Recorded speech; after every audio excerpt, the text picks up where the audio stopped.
कोई डाउट नहीं. Okay. Next method, it is a indexation method. Now, what is it mean by the indexation?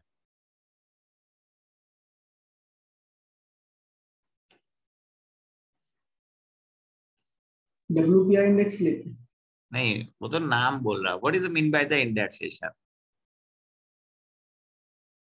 Okay. So for the calculating reproduction cost, keep in the mind when you are applying the indexation method, you are getting a reproduction cost, not a replacement cost. When you are applying inflation rate of the machine to find a reproduction cost, is called the indexations or trending. मतलब over a period कितना price change हुआ है, वो indications is a called indexations. Okay. So when applying a trending method or indexation, estimation a reproduction cost new, not a replacement cost. So जो trending technique है, it is a reflection of the movement over a price time. Okay. So index factors is applied on the property historical cost, not a original cost. Historical cost समझ में है सबको? तो original cost क्या है?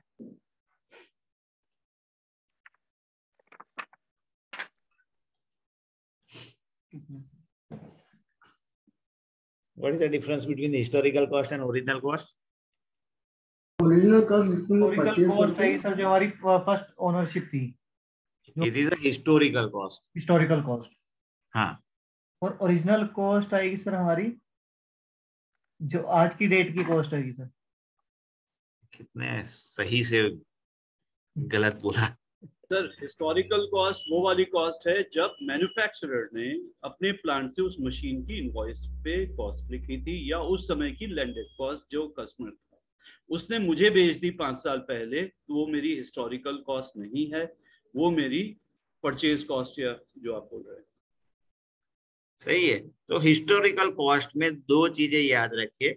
When machinery was purchased as a new and machinery was sold out first time. सही है. जब भी machinery first time first owner ने जो परचेज की थी, it is a historical cost. वही मशीन कोई सेकंड ओनर परचेज करता है, मतलब transfer the first owner to second owner, तो सेकंड ओनर जिसमें परचेज करता है, समझिए मैंने 10 लाख की एक मशीनरी ली in 2011, I was a first owner और वो property first time as a new sale out हुई थी, सो हिस्टोरिकल इज 10,000.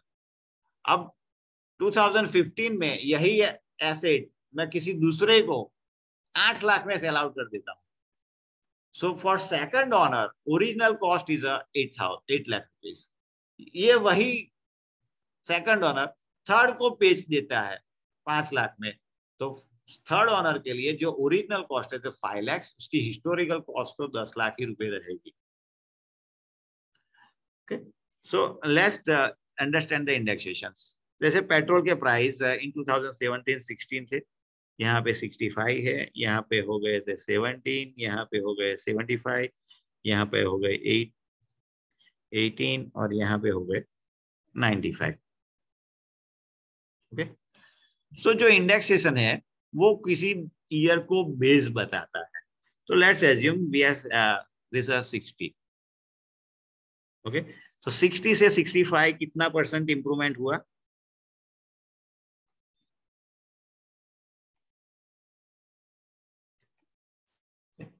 सो इसका इंडेक्स नंबर हुआ 188.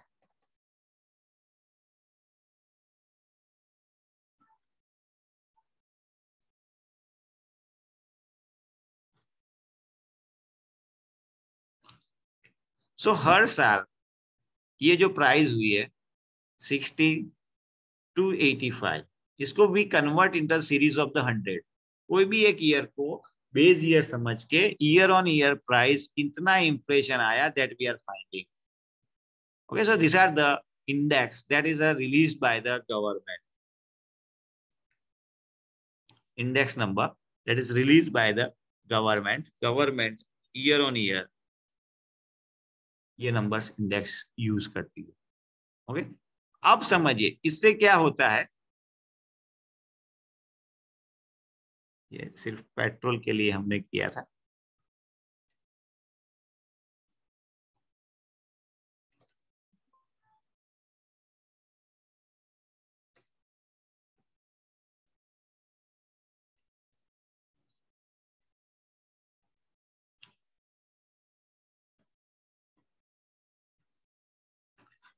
We have to find out multiplying factor. Multiplying factor, वो कैसे फैक्टर फाइंड करेंगे? सो बेस ईयर मतलब आज का current year divided by the same year. Okay, same 158 divided by 130, 158 divided by 125, 158 divided by 116, 158 divided by 108, 158 divided by 100.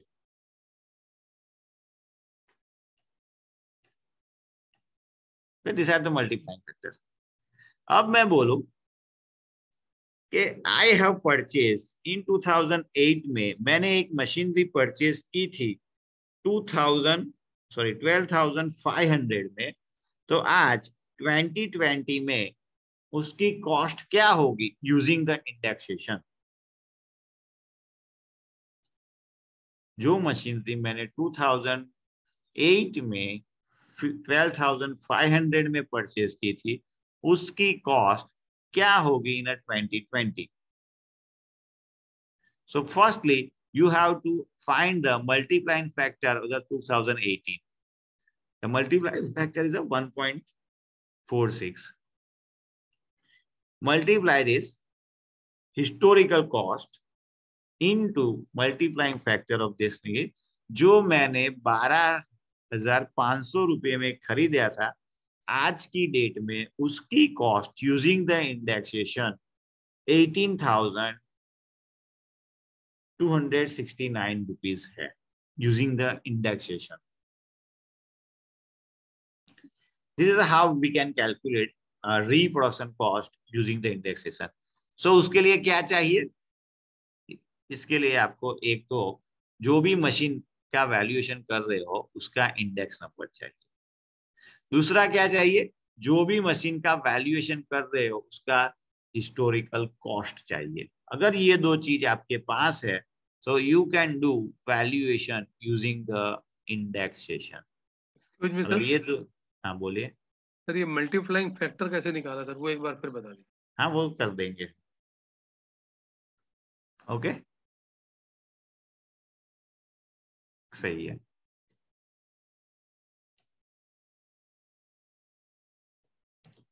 इसको मैंने बनाया था कुछ और के लिए।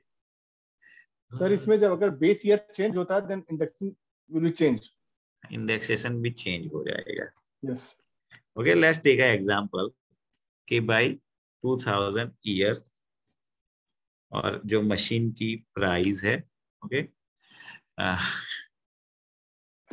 कैसे इंडेक्स नंबर बनता है, क्या करेंगे हम?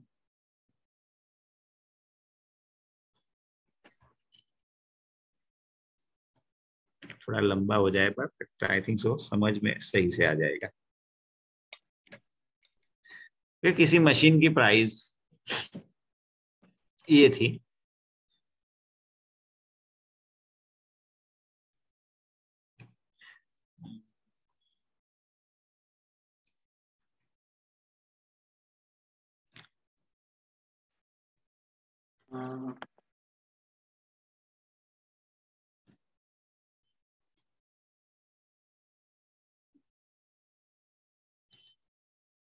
ईयर ऑन ईयर मशीन की प्राइस में जो इंक्रीमेंट हुआ that is not increment but year and year जो मशीन की प्राइस में चेंजेस आए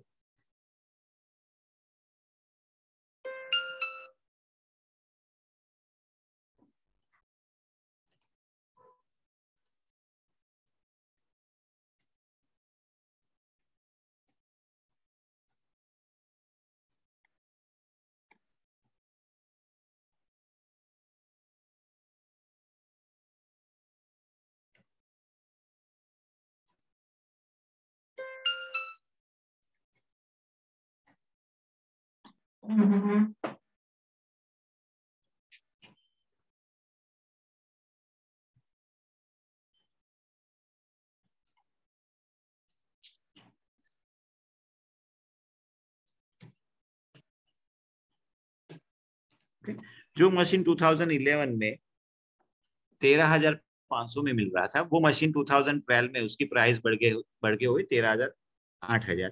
13 में वो मशीन हो गया 14,300 का। So year on year there is a change in the pricing level. Okay, अब जो हमें इंडेक्स नंबर मिलता है, वो इंडेक्स नंबर कैसा होता है? It is a based on a some reference number कि भाई 2011 we are considering as a 100 base year हो गया ये। सो जो भी इंप्रूवमेंट आए होंगे,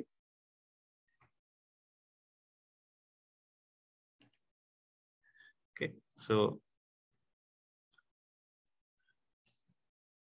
2011 का जो इंडेक्स नंबर बनेगा, दैट इज अ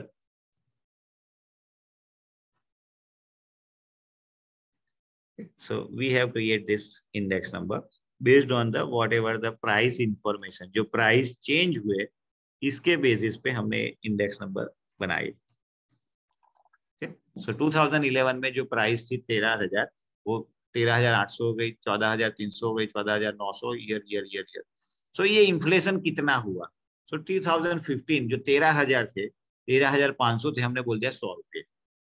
सो इसमें इन्फ्लेशन आया 2%, इसमें हमने 4%।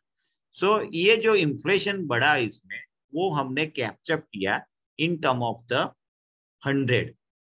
ओके, अब when we are doing the valuation of the any asset, so we have to find the multiplying factor। अब ये मल्टीप्लाइंग फैक्टर क्या होता है? सो आपका जो करंट ईयर है, करंट ईयर मतलब जो आपका जो इंडेक्स नंबर है, दैट डिवाइडेड बाय आपका जो बेस ईयर है, मतलब आपने जो मशीन जिस ईयर में परचेस किया था उससे डिवाइड कीजिए। ओके, सो आपको मिलेगा इंडेक्स नंबर, इंडेक्स का मल्टीप्लाइंग फैक्टर। बताइए ये 1.28 कैसे आया? सो 141 डिवाइडेड बाय 110। ओके, आपका करंट ईयर का इंडेक्स नंबर और जो ईयर पे मशीनरी आपने खरीदी थी उस ईयर का इंडेक्स नंबर। ओके, ये 102 कैसे आया? सॉरी ये 1.38 कैसे आया? So current year index number 141, index number of the machinery was purchase 102, ये करोगे तो you will get answer 138। Okay, पता चला मल्टीप्लाइंग फैक्टर कैसे फाइंड करते हैं? Yes sir. Okay, if I have purchase some asset, उसकी एक्चुअल प्राइस थी 4,500, सो उसकी आज की डेट में कॉस्ट क्या होगी? आप कैलकुलेशन कर सकते हो और बता सकते हो मुझे। Then sir, index number is given for each year. हाँ तो दिए ही है ना। 492, 16,492, आपका मल्टीप्लाइंग फैक्टर क्या होगा? 1.33। 1.33। उससे आप मल्टीप्लाई करोगे आपकी हिस्टोरिकल कॉस्ट को और आपके इंडेक्स नंबर को, यू विल गेट द आज की डेट में क्या उसका करंट कॉस्ट रहेगा। Okay, any doubt?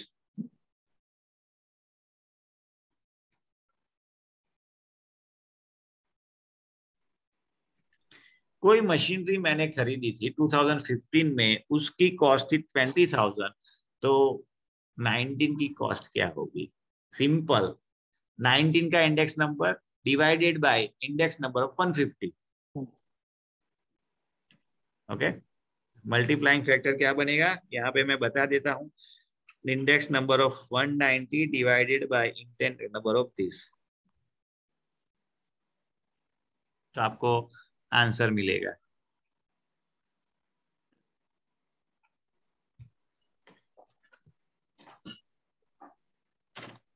देखिए ये केस स्टडी है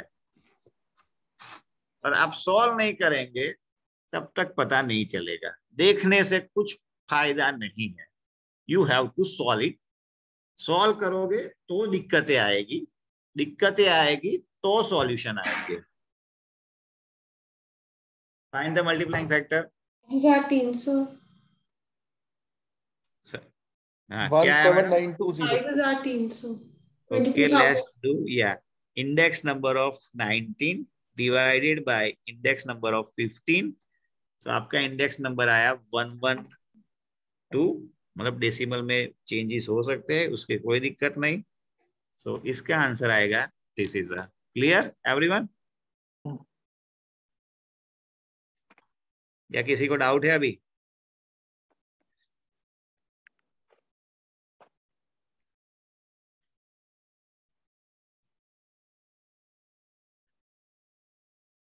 ये सर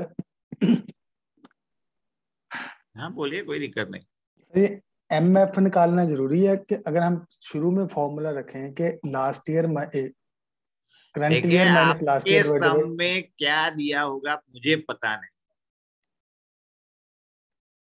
इसलिए ये चीज करनी है आपको। ओके, आपके एग्जाम में सम में क्या दिया है, क्या डेटा दिया है वो मुझे सर पता इसकी नहीं। वैल्यू कितनी है? 30392। मतलब कोई कैलकुलेट करके बताएगा तो मैं बोलूंगा। सर 30392 2018। ओके, मल्टीप्लाइंग फैक्टर क्या है? Index number of 2018 divided by index number of 2012। 30250. आपको मल्टीप्लाइंग फैक्टर मिला 1.12। इससे आप ये वाले से मल्टीप्लाई कीजिए, यू गेट आंसर। 30392। सही है, सेम थोड़ा सा फाइंड फर्क आ किया। रहा है वैल्यू में, सॉरी, थोड़ा सा ही फर्क है बस वैल्यू में। 30392 आ रही है, वैसे सेम किया था हाँ मतलब दैट इज अ डिजिट का में फर्क फर्क आ होगा। सकती है, ये ठीक है सर, डिजिट में फर्क आ सकते हैं, दैट ठीक इज है ठीक है। ओके। 2000। ओके, ऐसा इंडेक्सेशन फंडा लैंड बिल्डिंग के लिए सेम है, आपको भी यही चीज आने वाली है। Sir, what is this? How you got this 30254? आपका historical cost into multiplying factor. Okay. सही है। Okay.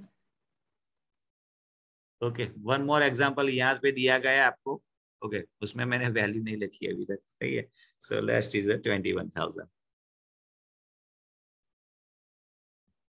फाइंड कर लीजिए।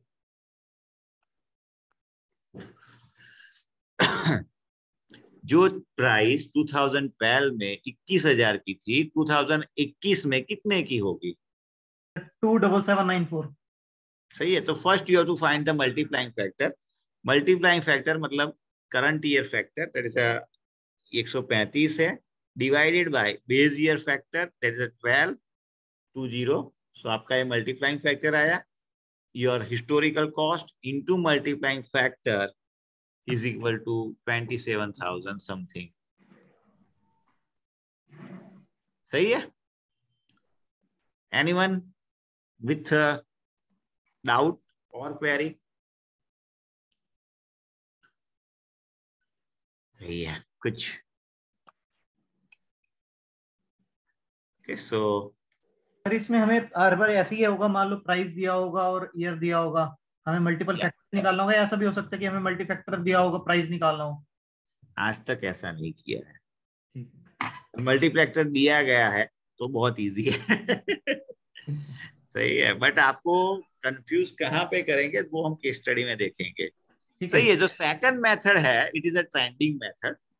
तो इंडिया में जो होलसेल प्राइस इंडेक्स नंबर है WIP, it shows the average price movement over a time। और जैसे कि नाम है wholesale price number, so wholesale price number is a transaction at a first point is a bulk sale in a domestic market। okay, so wholesale index number हमारा बनता है based on the first transaction in a domestic market। okay, और इसके लिए क्या है कि to invite government, हमारे जो मैन्युफैक्चर प्रोडक्ट है, मतलब जो मशीनरीज है उसके जो मैन्युफैक्चरर है, उससे वो कोट प्राइस इनवाइट करती है, कोटेशन इनवाइट करती है। फर्स्ट मेथड में क्या था, we are inviting the quotations. Second में क्या करती है, गवर्नमेंट इज इनवाइटिंग कोटेशंस और उस कोटेशन पे बेस पे they are preparing the index number. But ये जो मैन्युफैक्चरर को कोटेशंस देने का जो काम है, it is a based on the volunteer basis. So government को सही में कोटेशन मिलते हैं, रेगुलर पे मिलते हैं, नहीं मिलते हैं, दैट इज अ, तो गवर्नमेंट क्या करती है, उसे जो भी कोटेशंस मिले हैं उसके बेसिस पे इंडेक्स नंबर बना देती है। तो सही इंफॉर्मेशन, सही डेटा, तो सही रिजल्ट, गलत इंफॉर्मेशन, गलत डेटा, गलत रिजल्ट। सो आपके जो when you are doing the valuation based on the indexation is give a average value. Averagely कुछ रेंज में सही हो सकता है। ओके, जैसे देखिए गवर्नमेंट ने कोटेशन इनवाइट किए, तो बॉयलर के लिए उसके 12 कोटेशन मिले, इंडस्ट्रियल फर्नेस के लिए 5 कोटेशन मिले, मटेरियल हैंडलिंग के लिए 9 कोटेशन मिले, क्रेन के लिए 1 मिले, पंप एंड असेंबली के लिए 26 मिले। सो जितना अच्छा डेटा कलेक्शन उतना अच्छा रिजल्ट। इस पर से मैं कह सकता हूं कि पंप और असेंबली का जो इंडेक्स होगा उसकी accuracy will be higher compare to the other, क्योंकि उसके लिए उसके सबसे ज्यादा कोटेशंस कोट प्राइस मिले हैं। ओके, अब गवर्नमेंट कैसे करते हैं, जैसे 5 कोटेशन मिले तो एक बेस प्राइस ये थी और उसकी आज के डेट में करंट प्राइस ये है। बेस प्राइस मतलब किसी भी ईयर की एक फिक्स करके वो ईयर की प्राइस, आज के ईयर में बेस ईयर है financial year 2011-12, it is a base year कि वो 2011-12 में जो प्राइस थी उसके कंपेयर में कितने बड़े, जो हमने वही एक्सेल में किया। ओके, सो जिसकी प्राइस 2900 थी उसकी बढ़ के 61 हो गए एक कोटेशन के हिसाब से। गवर्नमेंट को 5 कोटेशन मिले, पहले कोटेशन में प्राइस का इन्फ्लेशन था 2.05, ये 100 बेसिस पे होता है तो 205। दूसरा कोटेशन मिला, उसकी बेस प्राइस 277 थी और आज के डेट में उसको बढ़ के 7000 हो गई है, तो इसका जो इन्फ्लेशन हुआ it is 2.52, but index number prepared on the based on 100, so it is 252। Same third वाले की base price and current year की प्राइस, तो 3500 डिवाइडेड बाय दिस, उसका इन्फ्लेशन आया 1.17। सो गवर्नमेंट को 5 कोटेशन मिले, 5 कोटेशन की उन्हें इन्फ्लेशन चेक किया और वो जो इन्फ्लेशन मिला उसकी एवरेज करके गवर्नमेंट ने इंडेक्स नंबर रिलीज कर दिए। बाय इंडस्ट्रियल फर्नेस का इस महीने का जो नंबर है इट इज 1920, जो हमने एक्सेल में लाए थे नंबर्स। ओके, गवर्नमेंट ऐसे इंडेक्स, तो ये index based on the average है। गवर्नमेंट को अच्छे कोटेशंस, अच्छा डेटा मिलेंगे तो इंडेक्स नंबर के जो रिजल्ट होंगे हमारे वैल्यूएशन के लिए वो सही होंगे। अगर गवर्नमेंट यूं ही इंडेक्स नंबर बना देती है तो हमारे रिजल्ट गलत होंगे। ओके, ये बात होती है WPI, it is for the domestic machinery. अगर कोई मशीनरी इंडिया में बनी है उसके लिए। अगर कोई इंपोर्टेड मशीनरी है तो इंपोर्टेड मशीनरी के लिए we have to find the producer price index of that country. कि भाई जर्मनी की मशीन है तो जर्मनी का इंडेक्स नंबर हमको फाइंड करना पड़ेगा। सही है, तो ऐसा नहीं है कि इंडिया का होलसेल प्राइस इंडेक्स नंबर किसी भी मशीन पे लगा सकते हो, नहीं। होलसेल प्राइस इंडेक्स सिर्फ आप डोमेस्टिक मशीनरी, जो मशीनरी परचेज हुई थी इंडिया में, इंडिया से, उसी पे लगा सकते हो। नॉट ऑन अ जो मशीनरी फॉरेन परचेज से हुई है, इंपोर्टेड मशीनरी है, उसके लिए आप नहीं लगा सकते। जो आपने आउट ऑफ इंडिया से परचेज की है, इंपोर्टेड मशीनरी है, उस पे नहीं लगा सकते हो। उसके लिए आपको PPI फाइंड करना पड़ेगा। सो जर्मनी का मशीन है तो जर्मनी का इंडेक्स फाइंड कीजिए, PPI क्या है मशीन के लिए, और वो इंडेक्स यूज करके आप वैल्यूएशन कर सकते हो इंडेक्सेशन से। ओके सर, जैसे इलेक्ट्रिसिटी है वो राजस्थान में अलग है तो मेरे को जो इंडेक्स नंबर देखना होगा वो राजस्थान का देखना होगा हमेशा, अगर मैं राजस्थान के लिए या किसी पर्टिकुलर टाउन के लिए कर रहा हूँ. Yeah, if you are looking for a commodity, electricity commodity, not machinery. सही है. For commodity आपको वो देखना पड़ेगा. If pricing of commodity Rajasthan is available. सही है. Otherwise WPI wholesale price India का मिलता है. स्पेसिफिक देखना है तो आप you can go to the Rajasthan website और वहां पे आप प्राइस कॉमोडिटीज देख सकते हो. और जब भी आप इंपोर्टेड मशीनरी के लिए वैल्यूएशन करते हो using the indexation, take care to care कि आपका जो प्राइस इंडेक्स होगा वो ओरिजिनल कंट्री का होगा. Second thing, you have to find out the rate of custom duties at the time of purchase and date of the valuation.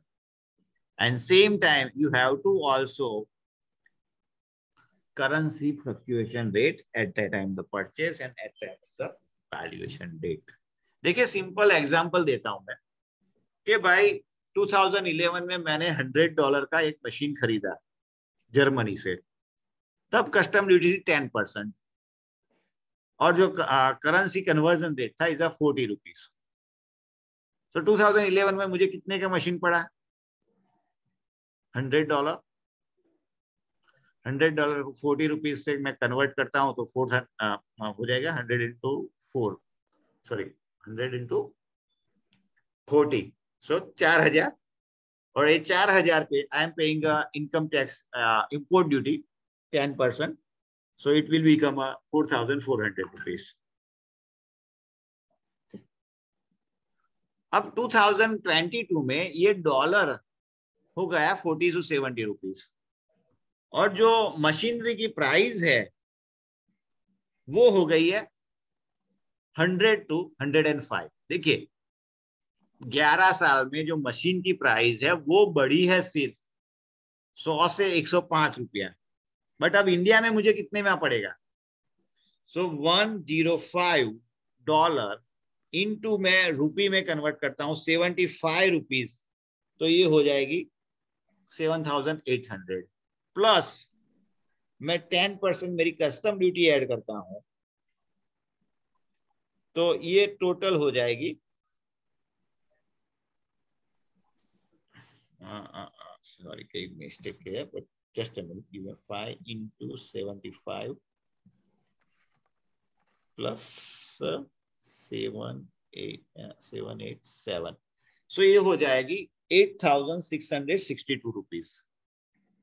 So foreign machinery majorly जो उसके valuation में impact करता है it is a dollar currency, क्योंकि इनका country में बहुत सारी कंट्रीज में जो इन्फ्लेशन रेट है वो बहुत कम होता है, बट जो करेंसी फ्लक्चुएशन है वो बहुत ज्यादा है. सो उससे फॉरेन मशीनरी मेजर इम्पैक्ट होते हैं. So this is a second method to find reproduction cost. उसके लिए चाहिए आपको historical price and index number. इधर एग्जांपल इज गिवन कि इंडेक्स नंबर ये थे. So we find the multiplying factor 150 divide by 150, 150 divide by 148, 150 divide by 114, 150 divide by 139, 150 divide by 136, 150 divide by 154. हमने machine भी परचेस की थी 2012 में 10,000 रुपीज में. सो 2017 में क्या होगी? तो 2017 का जो 2012 का जो मल्टीप्लाइंग फैक्टर है इट इज 112. तो 10,000 इंटू 112 1.12 11,200 रुपये आज की प्राइस होगी. Okay, same thing that we have done in the Excel. तीसरी मेथड है, it is a cost to capacity method. It is nothing but simpler ratio. Okay, it is nothing but simpler ratio. कि भाई समझिए 1000 litre tank की price 8000 है, 1000 litre tank की price 8000 है. सो 2000 litre tank की प्राइस क्या होगी बताइए? 16,000। हाँ 16,000 ठीक है, बट ऐसा होता नहीं है। ओके, ऐसा होता नहीं है। क्यों? कि जो कॉस्ट टू कैपेसिटी है, रिलेशनशिप है, जैसे जैसे कैपेसिटी बढ़ेगी तो कॉस्ट कैसे बढ़ेगी? वो लीनियर रिलेशनशिप नहीं होता, वो रिलेशनशिप होता है एक्सपोनेंट। ओके, सो आपकी कॉस्ट 16,000 नहीं होगी। ओके, आपकी कॉस्ट 16,000 से कुछ कम होगी ड्यू टू द एक्सपोनेंट। सो जो एक्सपोनेंट है यहाँ पे, कैपेसिटी एक्सपोनेंट, उसकी नॉर्मल जो रेंज है इट इज 6.6 to 0.8, और मेजर मशीनरी के लिए एक्सपोनेंट की जो एवरेज रेंज है इट इज 0.7। अगर आपके पास कुछ भी एक्सपोनेंट नहीं है तो 0.7 एज ए एक्सपोनेंट ले सकते हो। दूसरी एक बात लीजिए, when you are doing the valuation using the, मतलब रिप्लेसमेंट कॉस्ट फाइंड करते हैं using the cost to capacity, you are always getting replacement cost, क्योंकि यू आर उसके जैसी कोई मशीन की प्राइस इंफॉर्मेशन है, सिमिलर एसेट की price information you are using for to find the replacement. तो सिमिलर प्राइस है, सिमिलर एसेट की आप प्राइस इंफॉर्मेशन यूज करते हो, तो सिमिलर जब वर्ड आता है तो is belong to the replacement cost. Okay, ये कैसे होता है? जैसे यहाँ पे एग्जांपल दिया है कि known capacity is 60 ton per day, जो कैपेसिटी है दूसरी कैपेसिटी 200, जो 60 टन पर डे है उसका प्राइसिंग है 12 करोड़ 80 लाख। तो भाई ये 200 टन पर डे कैपेसिटी वाला जो प्लांट है उसकी कॉस्ट क्या होगी if your exponent is 0.75। So equation है cost A size B divide by size A exponent. तो कॉस्ट क्या है इसकी? 12 करोड़ 80 लाख। तो 12 crore 80 lakh into size B 200 divided by size A 60 raised to exponent. इस इक्वेशन को सॉल्व करोगे तो आपको मिलेगी कॉस्ट ऑफ बी जिसकी कैपेसिटी 200 है। सो आपकी कॉस्ट आएगी कॉस्ट टू कैपेसिटी के हिसाब से 31 करोड़ 75,000 लैक्स। सो ये दोनों चीज इजी है, indexation and cost to capacity. But cost to capacity के लिए हमारे पास कुछ रेफरेंसेस होने चाहिए, और इंडेक्सेशन लगाने के लिए हमारे पास हिस्टोरिकल कॉस्ट एंड वो मशीन का इंडेक्स नंबर होना चाहिए। अगर इंडिजीनियस है तो इंडिया का इंडेक्स नंबर, अगर इंपोर्टेड है तो जिस कंट्री से वो इंपोर्ट किया है उस कंट्री का इंडेक्स नंबर हमारे पास होना चाहिए। सर शीट नंबर 88 जो आप दिखा रहे थे, एक बार दिखाने का कष्ट करें। कौन सी सीट? शीट नंबर 88 अभी जो आपने कॉस्ट टू कैपेसिटी वाला जो निकाला था उससे 2 शीट पहले। ओके, मतलब आप जो प्रेजेंटेशन है, प्रेजेंटेशन की बात करें आप, ये वाला? ओके सर अभी आया नहीं, इसके पहले 2 पहले और ये वाला। हाँ, ये इंडेक्सेशन का। सर ये इंडेक्सेशन में 2012 का 134 क्यों? 2012 का तो मेरा कम होना चाहिए और 2017 का बढ़ना चाहिए। मल्टीप्लाइंग फैक्टर अभी भी मैं समझा नहीं आपका। मल्टीप्लाइंग फैक्टर हर साल कम होता जा रहा है। कहाँ पे कम हो रहा है? Right hand side last column 112 तो ऐसा देखिए कैसे फाइंड हो करते हैं। 150 डिवाइडेड बाय 148, तो क्या आएगा आपका आंसर? 150 डिवाइडेड बाय 144, क्या आएगा आपका आंसर? तो मैं क्या निकाल रहा हूँ सर इसमें? बेसिकली एक बार मेरा ऑडियो बार बार चला गया था, बहुत रियली सॉरी। बेसिकली आप ये दिख रहे हैं कि आपका कॉस्ट का इन्फ्लेशन कितना हुआ। सिंपली समझिए कि आपकी प्राइस जो 2012 में 144 थी वो 17 में बढ़ गई है 155। तो इन्फ्लेशन कितना हुआ? कितना % बढ़ा? आप परसेंटेज निकाल लीजिए, आपको पता चल जाएगा। एक minute sir, 150 sir divided by 134, sir ये हुआ 11.56, मतलब 12% हो गया। सही है तो सर 12% तो ये 150 के सामने आना चाहिए ना सर। 150 तो आज की है, इसका इन्फ्लेशन हुआ 12%। ओके। ये आज 2017 के रेफरेंस में 134, मतलब 2012 का कॉस्ट 112 हो गया। हाँ, इसका इन्फ्लेशन हुआ है, इसका इन्फ्लेशन नहीं हुआ। फेयर एनफ, फेयर एनफ, ये सही देखने है। का। हाँ ठीक है। हाँ, तो समझने का तरीका थोड़ा गलत था। नहीं, थैंक यू वेरी मच।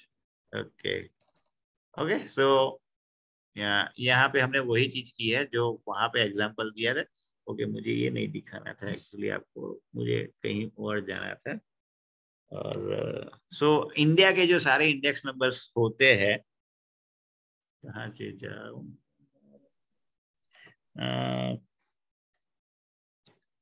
क्या करना है। ओके, या तो I think so Google is visible to all. Yes sir. Okay, so आप ये इकोनॉमिक और ऑफिस एडवाइजर पे जाइए, वेबसाइट पे जाइए। ओके, जो मोदी जी आएंगे उसे कैंसिल कर दीजिए, या स्क्रॉल डाउन कीजिए। ओके, यहाँ से आप कुछ भी फाइंड कर सकते हैं, जैसे आई एम ईयरली, मैं डालता हूँ बॉयलर। देखिए सभी मशीनरी के इंडेक्स नंबर नहीं है, करीबन 100-110 मशीनरी के इंडेक्स नंबर है। तो आप पूरा एक बार देख लीजिए, तो ये आपको इंडेक्स नंबर मिलेंगे यहाँ से।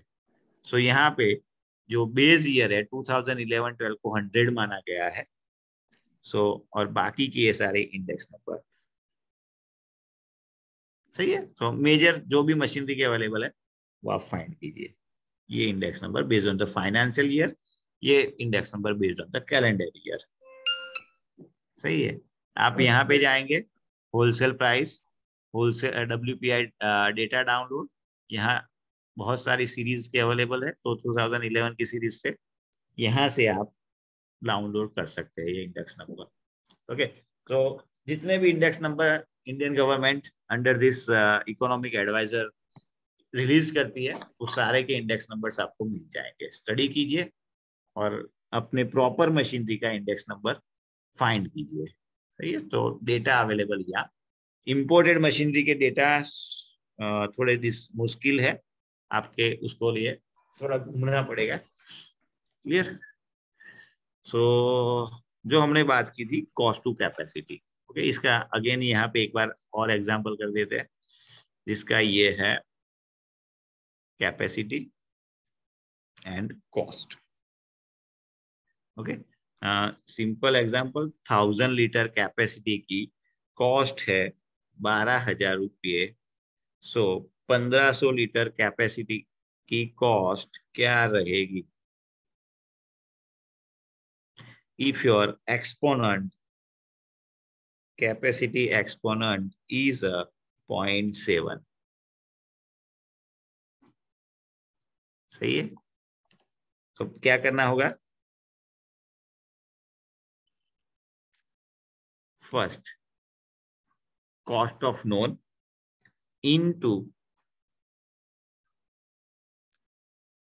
जिसकी कॉस्ट का फाइंड करनी है उसकी कैपेसिटी, डिवाइडेड बाय जिसकी कॉस्ट है उसकी कैपेसिटी, 159 रेज टू आपका जो भी एक्सपोनेंट है वो कर दीजिए, and you will get the price.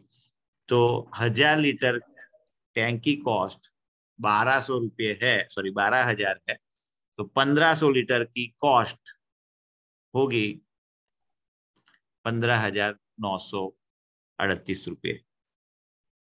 Sir formula एक बार फिर रिपीट, इसको क्लिक कर देना सर, जहाँ 0.7 है ना। नहीं नहीं, मैं लिख ही देता हूँ ना, कुछ और करते चलिए।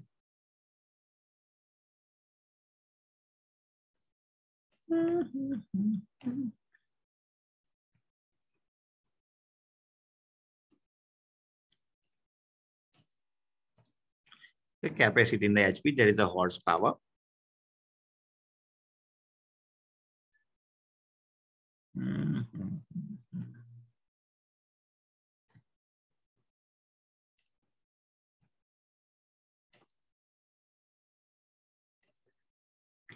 This is a CA insert, या इसको हम बोल सकते हैं साइज ऐसे. सो एंड दिस इज अ, इसकी कॉस्ट है ये, लेट्स एज्यूम इसकी कॉस्ट है 15,000. और ये जो मोटर है इट इज अ 10 HP की मोटर है. साइज बी जिसकी हमें फाइंड करनी है उसकी 20 HP की मोटर है और इसकी कॉस्ट क्या होगी. और आपका जो कॉस्ट कैपेसिटी एक्सपोनेंट है इट इज अ 0.8. सो आपका इक्वेशन क्या बनता है कि CB equal to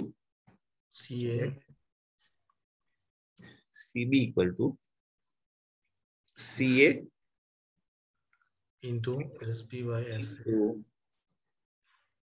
SB divided by SA to the power raised to Sir, capacity exponent that is n. Okay, इसको हम ब्रैकेट में लिख देते हैं आपका कैपेसिटी एक्सपोनेंट इनटू n. सही है.